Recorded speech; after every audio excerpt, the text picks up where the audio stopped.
लालच क्या है? मैं 2 करोड़ की प्रॉपर्टी छोड़ करके साधु बना हूँ, मैं क्या लालच है? क्या बात है। महाराज जी राम राम। महाराज जी कहाँ से हो आप? चित्तौड़गढ़ डिस्ट्रिक्ट। चित्तौड़ से। तो महाराज जी आप इस कुटिया में रहते हो क्या? और कहाँ रहेंगे? इसी में कितनी साल से रह रहे हो महाराज जी? बहुत समय हो गया, पुष्कर में 15-16 साल हो गए। कितना महाराज जी? 15-16। 15-16 साल यही पुष्कर में आपको रहते हो, 15-16 साल हो गए। तो महाराज जी क्या कारण रहा जो आप महाराज जी बन गए? क्या कारण रहा? हाँ जी महाराज जी। क्योंकि एक तो वैसे हमारी पारिवारिक परिस्थितियाँ कुछ ऐसी थी कि हमारा विवाह नहीं होना था, माता पिता भी विवाह करना नहीं चाहते थे। दूसरी बात कि मैं बचपन से ही ईश्वर के अंदर लगन थी, परमात्मा के अंदर। जी जी। रामायण भागवत वगैरह ये तो मैंने विद्यार्थी जीवन के अंदर ही कंठस्थ कर लिए थे। तो फिर मैंने देखा चलो अकेले बैठ के लिए अपना जीवन बर्बाद करना, घर पे रह करके तो क्या करेंगे, उससे अच्छा है भगवान के लिए जीवन को लगाओ, अपना भी उद्धार होगा, अपने कुल का भी उद्धार होगा। तो महाराज जी आपके माता पिता आपकी शादी क्यों करना नहीं चाहते थे? है शादी क्यों नहीं करना चाहते बस थे? यही वो पिताजी के मन में द्वेष भाव था। ऐसे ये सांसारिक माया है ना, माया प्रपंच के अंदर है। अच्छा शादी कर देंगे तो बंटवारा हो जाएगा, जमीन का ये हो जाएगा। अच्छा। महाराज जी कितने भाई थे आप? 2 भाई। अच्छा 2 भाई थे। तो आपके माता पिता ने सोचा कि इनकी शादी नहीं कराए, हाँ तो फिर आपने सोच लिया कि चलो भगवान की अब भक्ति उनका करेंगे। ये था कि भी जैसे इसकी शादी नहीं करेंगे तो चलो जमीन वमीन की किसी की कोई बंटवारा नहीं होगा, तब एक ही रह जाएगा। वो उनको जो छोटे वाले को ज़्यादा चाहते थे ना, अच्छा अच्छा। पिताजी से तो अनबन थी। एक वो तो क्या है कि औपचारिक कहने का मतलब बहाना बन जाता है, बाकी सब ईश्वर की इच्छा है। मूल कारण तो यही होता है। अच्छा मूल कारण तो यही था कि आपको यही महाराज बनना था। हाँ, तो आप इसी कुटिया में रहते हो, फिर खाना पीना कैसे होता है महाराज जी? अरे खाना पीना वो अपनी क्या चिंता है, सब भगवान कर देता है, सब मालिक की इच्छा है। जो हमारे संसार को खिला रहा है वो हमको भी खिलाता है वो। अच्छा तो आप कहीं जाते नहीं हो मांगने आंगने, यहीं पे नहीं रहते हो? साहब, किसी से नहीं मांगते 1 रुपया। 24 साल हो गए, 24 साल के अंदर भगवान साक्षी है, हमने किसी के सामने हाथ नहीं फैलाया आज दिन तक। किसी को ये नहीं बोला कि आप मेरी ये सेवा कर दो, ये भगवत। तो महाराज जी आप महाराज बनने से पहले कुछ काम भी तो कर सकते थे, लेकिन आपने महाराज जी बनने की क्यों सोची? और ये लोग अधिकतर महाराज क्यों बनते हैं महाराज जी? और दूसरों के बारे में हम कुछ नहीं कर सकते, हम तो केवल हमारे बारे में कह सकते हैं कि हम किस लिए बने। हम अपनी जिज्ञासा की शांति के लिए, ईश्वर के बारे में जानना चाहते थे, ईश्वर का ज्ञान प्राप्त करने के लिए, अपना आत्म उद्धार करने के लिए। तो महाराज जी आप पहले बोल रहे थे ना कि 4 कारण होते हैं महाराज जी बनने के। एक तो जिज्ञासु इंसान होता है जी जी महाराज जी। जो अपनी जिज्ञासा की शांति के लिए, कभी ये संसार सत्य है या असत्य है, इस संसार का कारण क्या है, इन सब बातों की आध्यात्मिक ज्ञान की जानकारी के लिए, आध्यात्मिक ज्ञान प्राप्त करने के लिए, क्योंकि आध्यात्मिक ज्ञान ही वास्तव में मनुष्य जीवन का मूल उद्देश्य होता है। समझ में नहीं भाई? बिल्कुल बिल्कुल। कि इंसान के जीवन का मूल उद्देश्य, क्योंकि इंसान इस संसार में आया है, केवल मनुष्य ही एक ऐसी कौम है जो ईश्वर को प्राप्त करने की क्षमता रखता है।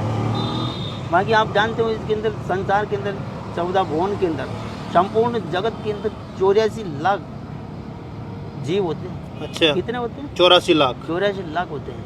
उनमें से मनुष्य को ही भगवान ने ऐसी क्षमता दी है जी जी। कि वो संसार के बंधन से छूट करके ईश्वर को प्राप्त हो सकता है, ईश्वर के साथ एकाकार हो सकता है, यानी वो ईश्वर बन सकता है। अच्छा अच्छा। समझ में इन बात? बाकी 83,99,999 जीव ऐसे हैं जो ईश्वर को प्राप्त नहीं कर सकते, वो भोग योनियाँ हैं। ये मनुष्य जीवन केवल एक साधन योनि है। साधन योनि भी केवल साधु के लिए, और जो सांसारिक भोगों में आसक्त है उसके लिए तो ये कर्म योनि है। समझ में? जो संसार के अंदर कर्म करके अपना जीवन चला रहे हैं, संसार के सुख भोगने की जो इच्छा रखते हैं, उन लोगों के लिए यह जीवन कर्म योनि है। और जो सांसारिक सुखों को न चाह करके केवल परमात्मा प्राप्ति के सुख चाहते हैं, उनके लिए ये मनुष्य जीवन साधन योनि बन जाती है। तो महाराज जी आप बोल रहे थे 4 कारण, और कौन कौन से हैं? एक तो जिज्ञासु आप बता रहे हो। तो साधु बनने के 4 कारण, एक तो जिज्ञासु इंसान, एक ज्ञानी, और एक आर्त। बहुत दुखी इंसान इतना दुखी हो जाता है कि उसके पास केवल दो ही विकल्प रहते हैं कि या तो या फिर साधु बन जाए। तीसरा कोई विकल्प रास्ता उसके पास में जब नहीं होता है, ऐसी परिस्थिति के अंदर बुद्धिमान मनुष्य होता है वो साधु बन जाता है, और जो विवेकहीन इंसान होते हैं वो बिल्कुल बिल्कुल। तो ऐसा सोच करके अर्थ मनुष्य जो है वो अपना जीवन साधु के रूप में डाल देता है। तो महाराज जी आपको आपके घर गए हुए कितने समय हो गया? अरे मैं जाता रहता हूँ, 5-6 महीने में चला जाता हूँ। चले जाते तो घर वाले बोलते नहीं है कि इधर ही रहो अब? अरे बोलते हैं, लेकिन अब साधु बन गए तो मेरा तो घर पे मन नहीं लगता है ना, तो घर पे क्या रह के क्या करेंगे। महाराज जी वैसे आपका नाम क्या है महाराज जी? मेरा नाम वैसे घर का नाम महेश कुमार शर्मा है। महेश कुमार शर्मा, ब्राह्मण है। तो महाराज जी आज आपने खाना आना खा लिया? अभी 10 बजे खा के आया हूँ। अच्छा, खाना कहाँ खाते हो महाराज जी? आश्रम में खा। अच्छा, आश्रम है इधर पास में ना, हाँ। वहाँ सब कुछ फ्री मिलता है। तो महाराज जी हम भी कुछ आपके लिए करें, कुछ हाँ? खाना वाना कुछ लेके आए? मैं नहीं मांगूंगा, आपकी इच्छा हो तो। देखो हम कुछ अपने मुंह से कुछ नहीं कहते हैं कि आप ये सेवा करो, आपकी इच्छा हो तो करते। तो महाराज जी कितनी भी सर्दी हो गर्मी हो आप इसी कुटिया में रहते हो अकेले? हाँ। आपका कोई साथी नहीं है जैसे और कोई भक्ति करने वाला? साथी भगवान है, सारे संसार दुनियादारी सब कुछ छोड़ दिया हमने। अच्छा, केवल ईश्वर साथ में है और कोई साथ में नहीं है। अच्छा, तो आप किसकी करते हो भक्ति? अक्षर ब्रह्म की भक्ति करते हैं। अच्छा, तो देख सकते हो महाराज जी आज कितने 15 साल हो गए घर छोड़ दिए, और किसी कारणवश घर छोड़ा। महाराज जी कोई 2 करोड़ की 2 करोड़ की प्रॉपर्टी छोड़ के बनाऊंगा। तो महाराज जी मेरे घर पे कोई कमी थोड़ी है क्या? अच्छा, हमारी कोई खेती बाड़ी सब कुछ है हमारे चित्तौड़ जिले के अंदर। अच्छा, हमारे उधर सब खेती होती है, गेहूँ खेती होता है उधर। अच्छा अच्छा। तो महाराज जी ये तो काफी आश्चर्यचकित बात है कि आप 2 करोड़ की छोड़ आप कुल मिला के आपको घर से दूर ही रहना था, मोह माया सब त्याग दिया आपने। यही तो बात है कि घर पे रहने से आदमी को एक तो मोह ज़्यादा रहता है, मोह ममता में फंस जाता है आदमी कि भी ये मेरा ये संबंधी है, ये चाचा है, ये भाई है, ये ऐसे मोह माया में सगे संबंधियों के अंदर मोह में फंस जाता है। उस घर परिवार से थोड़ा दूर रहे तो मन ईश्वर में जाएगा अपने आप, है ना। एकांत में अकेले रह के भगवान का चिंतन होगा।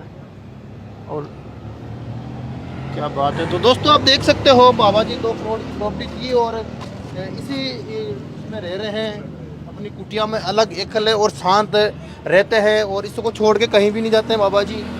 तो ये 4 कैटेगरी के जो लोग होते हैं, हाँ हाँ, वो अपना जीवन महात्मा के रूप में डाल देते हैं। क्योंकि अपना जो सनातन धर्म है वैदिक धर्म, इस वैदिक धर्म के अंदर मनुष्य जीवन जीने के 2 तरीके बताए हैं। जी जी, गृहस्थ जीवन और संन्यास का जीवन। जी समझ में नहीं? कौन कौन से 2 जीवन? 2 तरीका है। एक तो गृहस्थ जीवन है, जी जी, गृहस्थी बनकर शादी करके काम धंधा करना, अपने बाल बच्चों को बड़ा करना, संसार को चलाना, वो गृहस्थी का जीवन, गृहस्थ आश्रम। बिल्कुल। एक संन्यास आश्रम है जी जी, कि शादी नहीं करना और अपना जीवन ईश्वर के लिए समर्पित कर देना, वो संन्यास का आश्रम है। तो बाबा जी जब आप शुरू में घर छोड़े तो काफी परेशानी भी आई होगी? बहुत परेशानी आई, लेकिन धीरे धीरे संघर्ष करते करते ऐसे ही संघर्षशील हो गए। और क्या कहने का मतलब हिम्मत नहीं आ रही है आपने जो लोग हारते हैं? हिम्मत तो आप शुरू में से यही पुष्कर में आ गए या और कहीं भी जा के आए? मैंने बहुत भ्रमण किया। मैंने अच्छा अच्छा प्रारंभ में मैंने भ्रमण किया। अच्छा, ओमकारेश्वर, उज्जैन, हरिद्वार, ऋषिकेश, मथुरा, वृंदावन। तो कहाँ पे सबसे ज्यादा सुकून मिला आपको? यहाँ पे ज्यादा सुकून मिला या और कहीं? वो उधर हरिद्वार ऋषिकेश की तरफ, उधर शायद ऐसे लोग ज़्यादा मिल जाते हैं, बदमाश लोग। काफी लोग परेशान भी करते होंगे कि आप यहाँ यहाँ ऐसे राजस्थान में ऐसा कुछ नहीं, यहाँ कोई दिक्कत नहीं, यहाँ सभी लोग शरीफ है।